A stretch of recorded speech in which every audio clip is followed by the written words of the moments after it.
I'm Peter Koutsouridis, Professor of Percussion and Music Theory at Westfield State University. I'm the principal timpanist with the Waterbury Symphony Orchestra, and I play drums in a faculty jazz group here at Westfield State.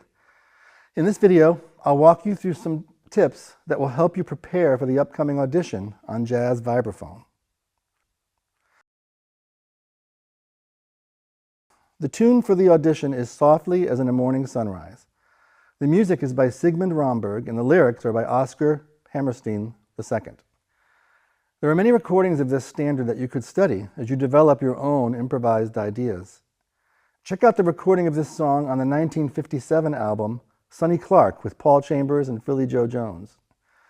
There is a YouTube video. It's called Sonny Clark, Softly as in a Morning Sunrise / transcription. On it, you can hear Sonny Clark's performance on piano and follow along with the written transcription. But bear in mind, the form of the tune is the popular 32-bar AABA song form. As usual, this is the form for the head and both solo sections. The only departure from this is an 8-measure intro and the extra measures at the coda.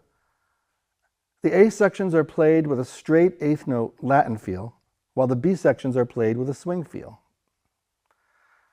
The structure of your performance will be the introduction, the written head or melody, play the written out example improvisation, and then do your own improvisation for a chorus, and then take the head out with the coda. This conforms to the backing track which will be at the audition. Be aware that the backing track is at a tempo of quarter note equals 196, which is quite fast, so you will have to gradually work up to that tempo. For the head and the solos, take note of the key signature, which is 3 flats and is in C minor. Also, be sure to bring out the difference in feel between the Latin and the swing sections. Try to anticipate the swing feel 1 measure before going into the swing feel. And when you play the head, anticipate the return to a Latin feel in the last bar of the bridge. I'll try to demonstrate that.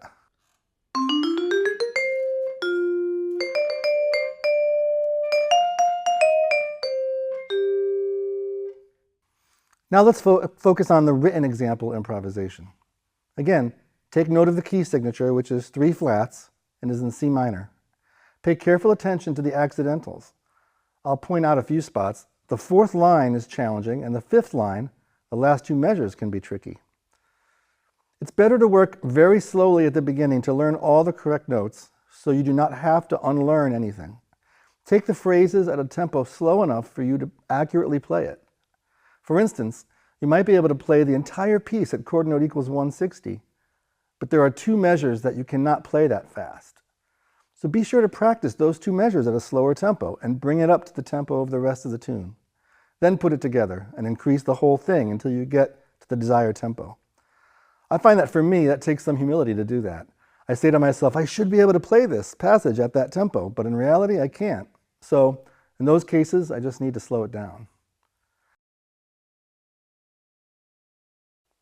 It is also important to decide on the best stickings early on. It can be tempting to practice by just playing the stickings as they come, but you'll find yourself practicing 2 or 3 versions of the piece instead of only 1. Take the extra time at the beginning. The main questions to ask yourself are, what hand should I start with? Where should I use double strokes, if any? Your decisions should be based on ease of motion, musical phrasing, and swing feeling. The 6th and 7th bars are a good example. This is a great blues lick, and starting with the right hand and alternating through the first measure feels the best to me. In measure 7, I play the first 3 notes with my right hand, and the last 2 notes also with the right hand. I hardly ever play 3 quick notes in a row with the same hand. But here it feels right, and I don't feel inhibited technically by the choice. I could point out many examples of sticking issues, but I think you get the idea. Figure out your sticking right away. Of course, proper pedaling is a very important part of playing the vibraphone. When you use the pedal, do not put the pedal all the way down to the floor. You only need to lower it enough to allow the bars to ring. And in this style, I would use the pedal very sparingly. Obviously, you'll hold out the longer sustained notes. Generally, you should always keep your foot on the pedal and sustain anything a quarter note or longer for this solo. But for fast eighth note passages, I don't use the pedal much at all. Phrasing is important. For example, on the second measure of the head, I would play the quarter note on beat 3 long, but the quarter note on beat 4 short, even though there are no articulations in the printed part.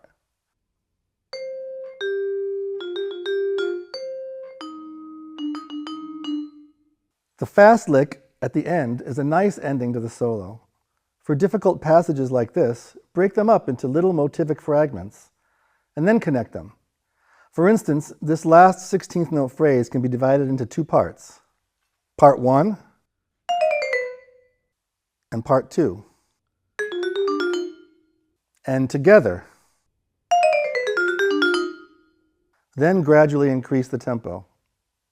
Also, be careful to note that not all notes receive the same emphasis. Some notes are almost ghosted, while others tend to be more accented. One general rule would be to accent the first note of a phrase, the highest note of a phrase, and the last note of a phrase. That won't always apply, but it is a common approach to jazz phrasing. I will start a bar before the bridge.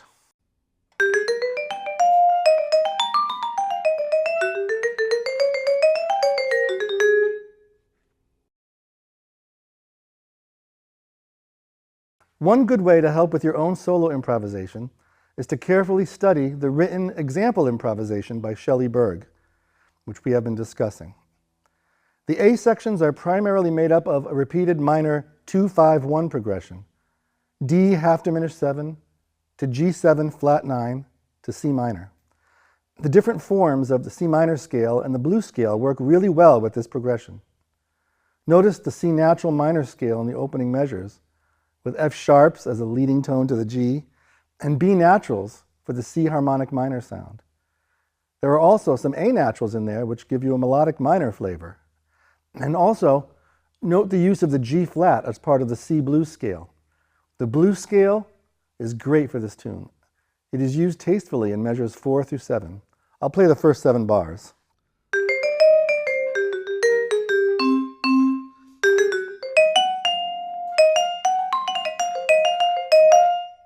There is also great use of space with sustained notes and rests, and some repeated rhythmic notes, like in the third bar. Think about effectively using space and repeated notes in your improvisation. Well, this is a really beautiful example of a solo. There are lots of contrasts, nice leaps of a seventh and an octave in the third to last line.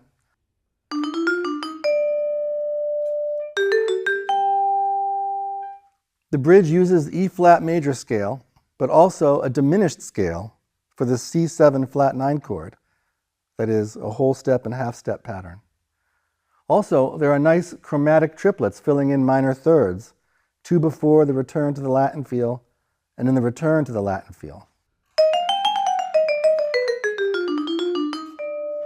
Finally, don't be afraid to draw inspiration from the original melody in your improvisation. Notice the reference to the melody at the beginning of the last line.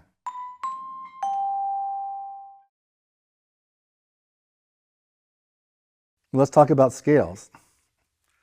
You should practice these scales every day. If I'm playing major scales in 1 octave, as the scale sheet indicates, I would start with the left hand and alternate hands throughout.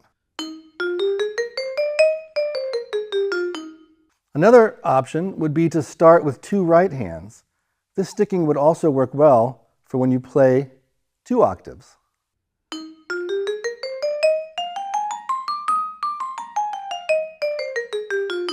For the chromatic scale, as printed, I like to start with the triplets in the right hand.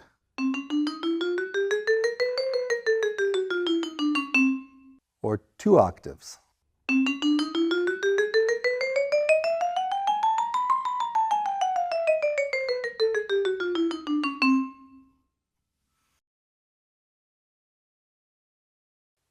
Let's talk about sight reading.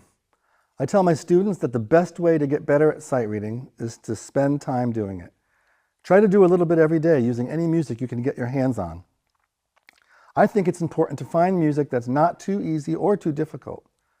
If it's too difficult, you may not be able to play the music with continuity, which can be discouraging. On the other hand, you'll want your sight reading material to be sufficiently challenging. When you prepare to sight read on the vibraphone, make sure you check out all the important information in the printed music before you try to play it. I learned a helpful acronym from one of my colleagues. It is STARS, S-T-A-R-S. S is for key signature. Make sure you check the key signature. T is for time signature and tempo. A is for accidentals. Scan the passage to see if there are any accidentals you need to watch out for. R is for rhythm. Do you see any confusing rhythms that you should figure out before you start? The last S is for signs and symbols. Look at any articulations, slurs, ties, crescendos, first and second endings, and anything else on the page. Once you've identified all these things, find the hardest looking spot, think about how fast you can play it, and start at that tempo. Thank you for watching this video. I hope it was helpful and that you enjoy the process of preparing for your audition. Work hard and have fun. We look forward to seeing you at Westfield State. Take care.